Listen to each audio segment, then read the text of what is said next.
father. He likes a good laugh. He said, she's a bit ugly looking. I said, there's no need to whisper, she's deaf.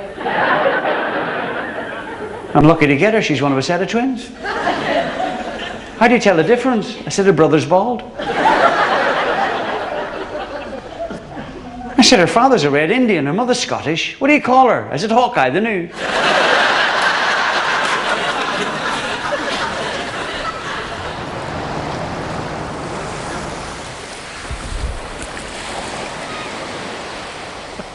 Do you ever try that?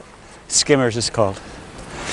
Although I was actually born in Belfast, I call this place home. This is Island Magee. It could only happen in Ireland. It's a peninsula. It's not an island. And this is Portmuck. And I think it's just one of the nicest places I've ever been to. You know, I came here and played as a boy. Played all sorts of games, exploring in the caves over there. And the reason why I spent so much of my childhood down here in Island Magee was because of my grandfather. He actually, during the war when Belfast was being bombed, he had found a little holiday cottage, a holiday home. We were probably the only kids living in East Belfast who had a holiday home. And every opportunity we could get off school, we'd come down here and we'd all stay in this very, very tiny cottage. It's a great spot. I have a brother-in-law, Shuey. I was out shooting with him, he shot a hang glider. I said, what sort of a bird was that? He said, I don't know. Did you see how quickly it let go of that fella?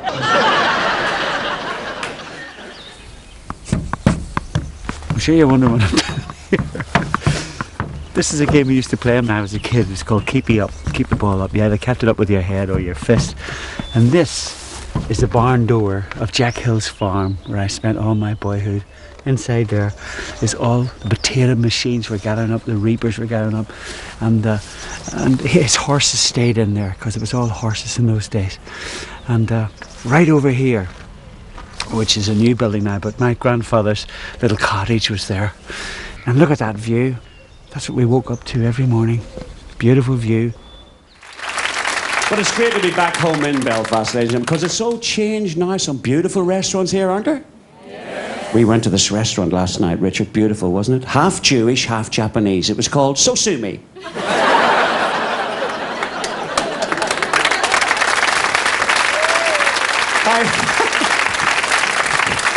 I just threw that one in, you know, as Bruce Grobbelaar used to say. Oh, do you know what I bought today? The new Bruce Grobbelaar watch. Have you seen it, ladies and gentlemen? It's got a wee hand, a big hand, and a backhand. Well, this is about where I was actually born and brought back to here. I went to Island Magee for about 7 years and stayed there in beautiful Island Magee. And then when I was 7, I came back into the city of Belfast to number 36 Woodstock Road, which was about here. It's all changed now. Like, it's nothing quite like what it used to be. Used to be tram lines running down there and lots of horses. I never saw cars. I come from a very tough, rough district in Belfast. As a matter of fact, I was over a couple of weeks ago visiting my mother, and I saw a Rottweiler with a stick in its mouth. And I thought, if they have to be armed. This was a great street to be brought up when I was a kid. You know, it was a happy street. It was very mixed. There was Catholic, Protestant. There was never any bother or anything like that there. The Morgans lived there, the Quinns lived next door. I chummed with everybody. I was beaten up going to school by the Catholics and coming home by the Protestants. The Jews got me on Saturdays. And just over there was Mitchell's Dance Hall.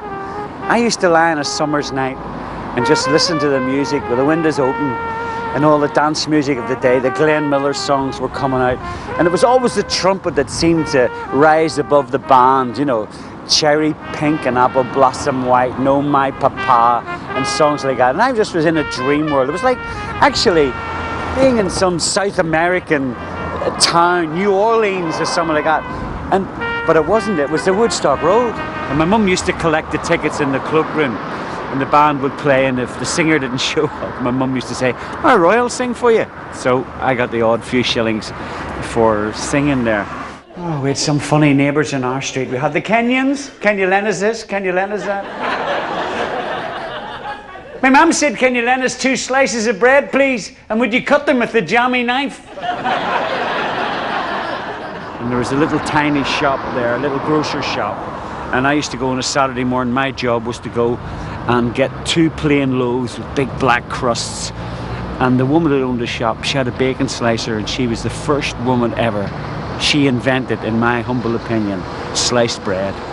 And she put the loaf on, and the big thing for holding the bacon with the points in it, held it against the blade, and the loaf went flying backwards and forwards like that there, and the slices were coming off like bacon, and she'd put them back together like a jigsaw puzzle, elastic band round it, some tissue paper round it, 2 loaves, 2 plain loaves, and a halfpenny she charged for slicing them. Anyway, we got some kids in. We got to do one for the kids because I heard a story about a ginger tomcat that hijacked an aeroplane when it was 5 miles high up in the sky. The tomcat sneaked down from where it was hiding among all the suitcases, crept along underneath the passengers' feet up into the cockpit, jumped up in the back of the pilot's seat and opened its paw. It had a little gun. Stuck it to the pilot's head and said, "Take me to the Canaries."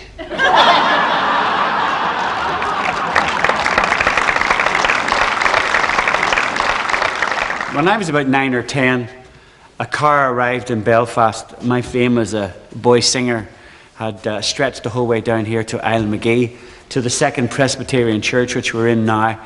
And I was invited down to sing on Children's Day when I was about 9 or 10 years of age. And the lady who played the organ was a lovely person called Eileen Gray, and Eileen's here today. And it's really, really nice to see you again, Eileen. Yes, it's nice to see you, Roy. Oh Lord my God, when I in awesome wonder consider all the works thy hand hath made. How much did you pay me? The large sum of £0.50. Well, Eileen, But that was a lot of money in those days. it was. Well, do you know what happened to it? You see, my mummy told me that the gas meter was my money box. Yes, yeah. And it went into the gas meter. I never saw it again. I see the stars, I hear the mighty thunder, thy power throughout the universe displayed. When I see you on television and all the wonderful places that you've been performing, I always say, that's the little boy that sang for me in Second Isle Magee on a Children's Day. It was lovely. It's just all to come back to me, you know. Then sings my soul, my Saviour God, to thee. How great thou art! How great thou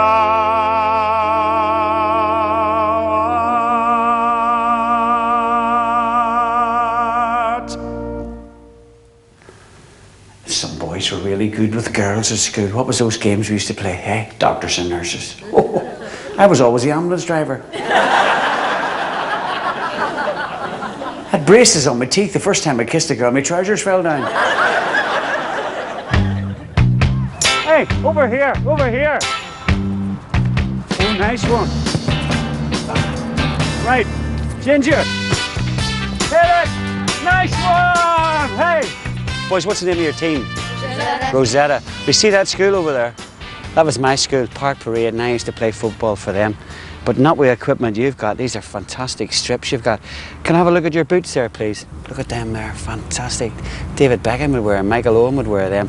Do you know what our studs were like? That was what our studs were like. Big long nails like that. Do you want to see my boots?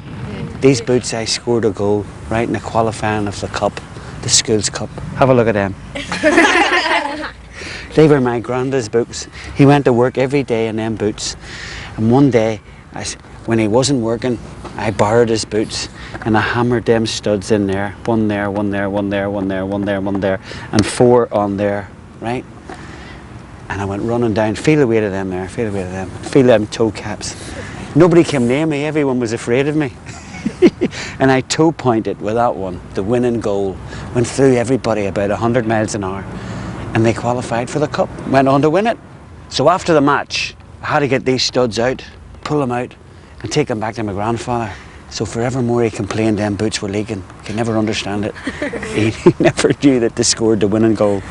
Adolescence, right? All them pimples and spots and boils. I was covered in them.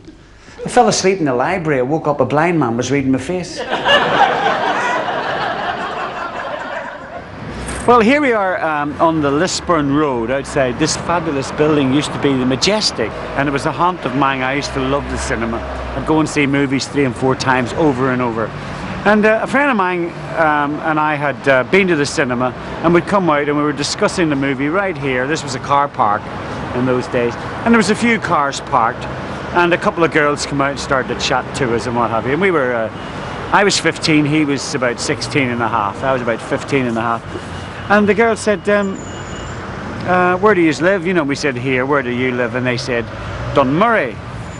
And they said, is this your car? And for some reason or other, we said, yes, the way you do when you're trying to impress a girl. Do you want a lift? And I could drive because I used to help the milkman. So in we jumped and away to Dunmurray, and made good contact with the girls and all, good laugh and what have you, and brought the car back again. Just our luck. The fellow who owned the car didn't like the movie. So when we came back, we were standing here with the police. As soon as we parked the car, they just walked out and arrested us. When we went up to the court, they thought it was very serious indeed. And the sentence was 12 months in Malone Training School for boys. And when young boys or men like that are locked up, the only thing they can think about is, how do I get out of here? Anyway, the opportunity came, and I was working in the garden and I absconded with another lad. And off we went, running in the night, scared out of our wits, cold and frightened, and we found another car, and with the keys in it, because they didn't have keys in cars in those days. Started it up and headed for Dublin, not even knowing how far the car would get on petrol. We got to Dundalk and over the border, and the car ran out of petrol, so we pushed it into a field and slept the night there. The next morning we were caught by the police and taken to a similar boys' home in Dublin, but more lenient, and a lot of younger boys. So we were sort of senior boys to them, and we had a good time there. I was there for about a month, and they thought they were going to keep us down there and to finish the rest of the 12 months down there. There was about 9 months remaining. But no, the shock of our lives was to come up because they handed us back over the border at Newry. I used to think the Newry incident, you know, 2 16-year-old boys handed over. We stayed the night in Newry police station, and then these officers came from Malone Training School. These officers who we'd known as strict but fair, you know, became unbelievable because their jobs were on the line if boys did escape, I suppose. So to teach all the other boys a lesson, they had to pick on us, and they gave us a terrible hiding and physical hiding, fists and all sorts of things. And